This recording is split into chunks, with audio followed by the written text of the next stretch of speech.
Hello, hello, hello! Nandito na naman tayo for today's video. Nandito tayo sa Gaisano City Uptown. First time akong nakapunta dito kasi malayo ito sa sentro ng Cagayan de Oro City. At kami ay nakapunta dito dahil kami ay galing sa Bolua. Doon kami dumadaan sa dating building ng ABS-CBN, kaya dito kami nakapunta at kami naman ay pumasok na dito sa loob ng Gaisano at yan ang kanilang sampling decoration sa Christmas at yan ang aking kasamang pamangkin.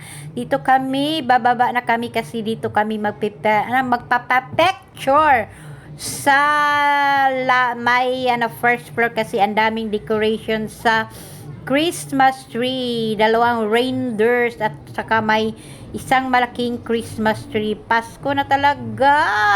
Sana may pera tayo pagdating sa Pasko. At yan, bumaba ulit kami. Saan ba kami dyan?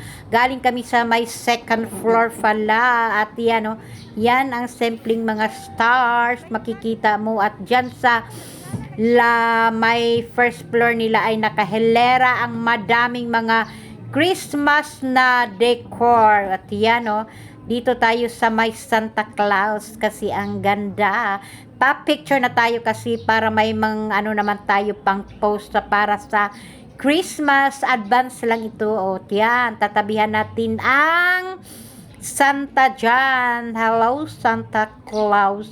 At ang ganda ng Christmas tree at ang haba pa ng Christmas tree nila. At pagkatapos dyan, dito tayo sa may malapit lang sa entrance nila kasi may nakikita din akong malalaking Christmas tree dyan. Yan, picture tayo.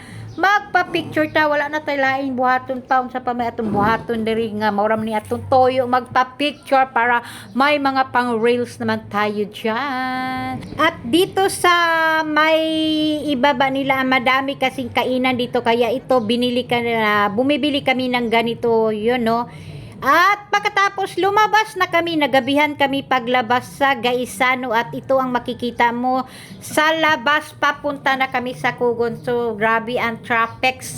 At yun lang, thank you so much for watching and follow for more. Bye! Christmas na yun